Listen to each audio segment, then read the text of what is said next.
agama.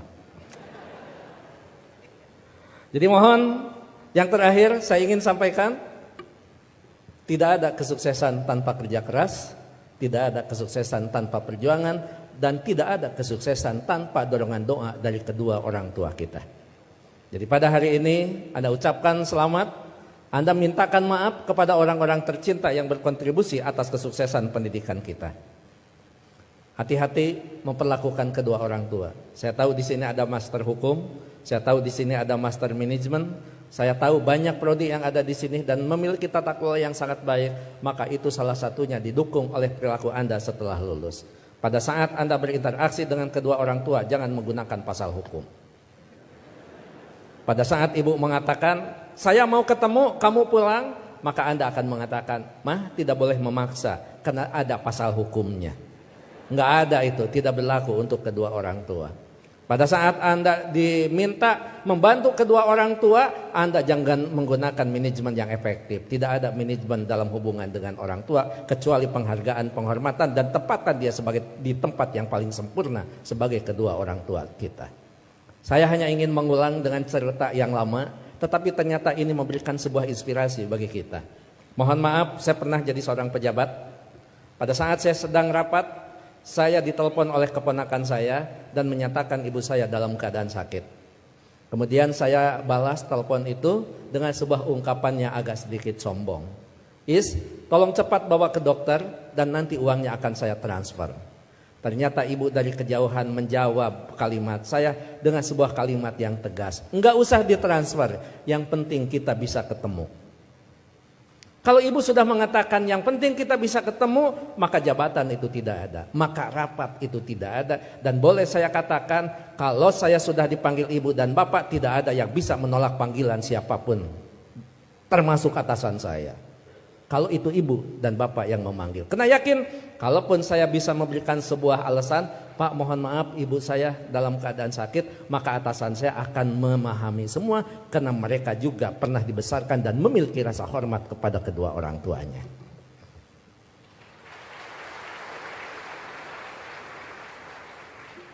Pukul 8:30 malam saya pulang, dan saya sama seperti Anda, mungkin saya lebih kampung daripada Anda yang hari ini di wisuda. Saya tidak dilahirkan di tengah kota, saya dilahirkan di kaki Gunung Papandayan yang sekarang terkenal dengan tempat wisata Kawah Papandayan. 3 jam saya sampai di rumah, 11:30 saya sampai di rumah. Ternyata ibu dalam keadaan segar bugar, tetapi saya tidak menunjukkan perasaan suudon kepada ibu. Kenapa? Ternyata di situ ada hikmah. Bagi seorang ibu dan bapak dalam keadaan sakit, kemudian dia menunggu anaknya terkasih dan tersayang, maka pada saat dia bertemu, maka kehadirannya lebih mujarab daripada obat yang diberikan oleh seorang dokter. Catat itu.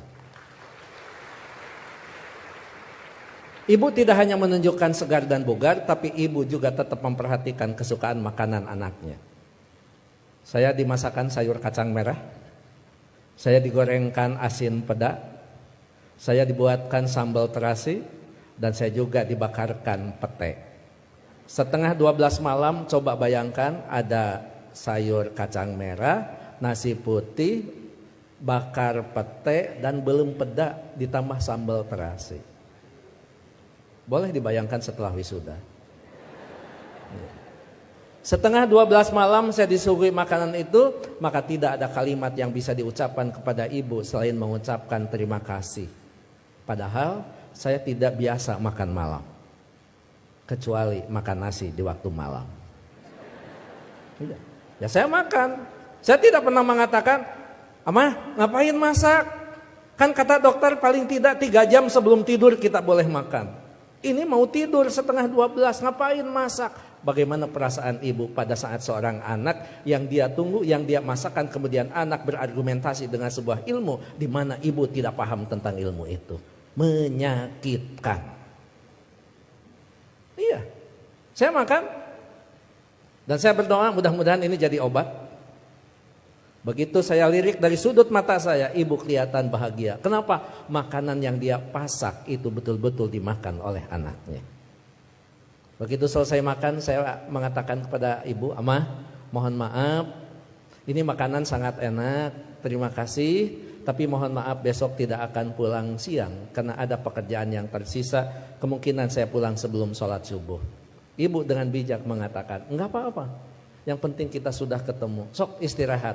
Saya sambil dituntun dibawa ke kamar. Setelah di kamar saya diselimuti. Ibu lupa kalau anaknya adalah seorang profesor. Ayo tepuk tangan. Itulah ibu. Jadi Anda mohon maaf baru juga ahli madya ya. Ahli madya ibu mau nyelimutin. Ngapain? Ini baru diwisuda. Ada yang lebih tinggi lagi. Masa mah disimutin? Ini tekan sarjana. Nggak ada di depan orang tua itu. Jangankan ahli madya, sarjana, master, doktor, seorang profesor di hadapan ibu, di hadapan bapak, tetap kita adalah seorang anak yang perlu menghormati mereka.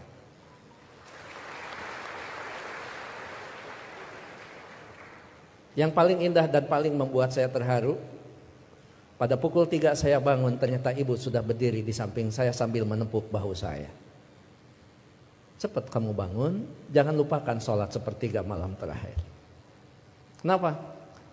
Kamu bisa mendapatkan yang semua ini bukan karena kepintaran kamu, jangan-jangan bukan karena kecerdasan kamu, mungkin keberuntungan doa kita dikabulkan oleh Allah Subhanahu wa taala. Jadi ibu masih khawatir tentang anaknya. Ibu khawatir anaknya merasa pintar sehingga pintar menjadi sebuah kesombongan. Ibu masih khawatir anaknya cerdas, cerdas menjadi sebuah kesombongan.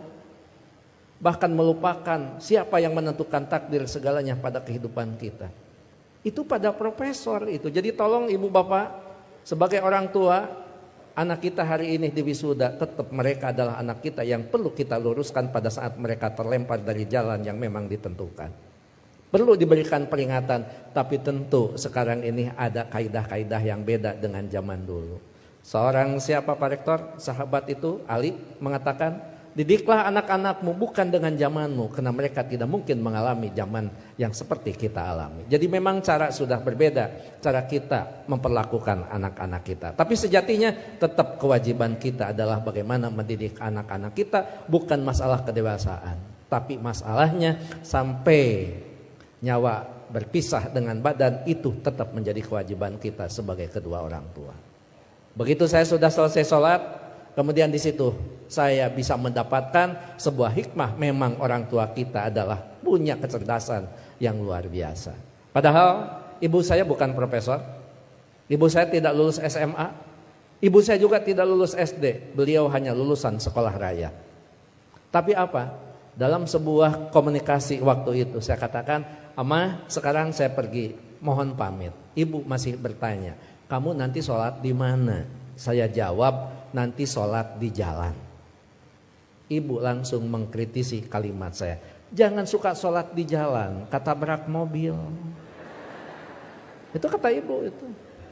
Terus saya mikir, emang juga, emang benar masa sholat di jalan? Saya katakan, enggak, maksudnya sholat di masjid di jalan. Masih salah kalimat itu di hadapan ibu. Enggak ada masjid di jalan. Paling dekat di pinggir jalan. Saya bilang, ya, nanti akan di masjid, sholat di masjid di perjalanan. Baru saya lulus dari ujian seorang ibu. Nah, lamun eta benar profesor. Dan yang terakhir, saya mohon maaf tadi malam tidak transfer karena Amah mengatakan tidak boleh transfer, tidak usah transfer, sehingga saya tidak transfer. Disitulah kecerdasan ibu luar biasa. Iya, nggak apa-apa. Ngapain harus transfer ke seorang ibu? Mana? Ibu lebih cerdas daripada seorang profesor. Oleh karena itu tentu saya berharap sekali lagi, kalau kita mau sukses, berbaiklah kepada guru, kepada orang tua kita. Kalau kita mau sukses, jangan pernah Anda melupakan, karena kesuksesan kita adalah jerih payah dan hasil pemikiran kedua orang tua kita, termasuk guru-guru kita.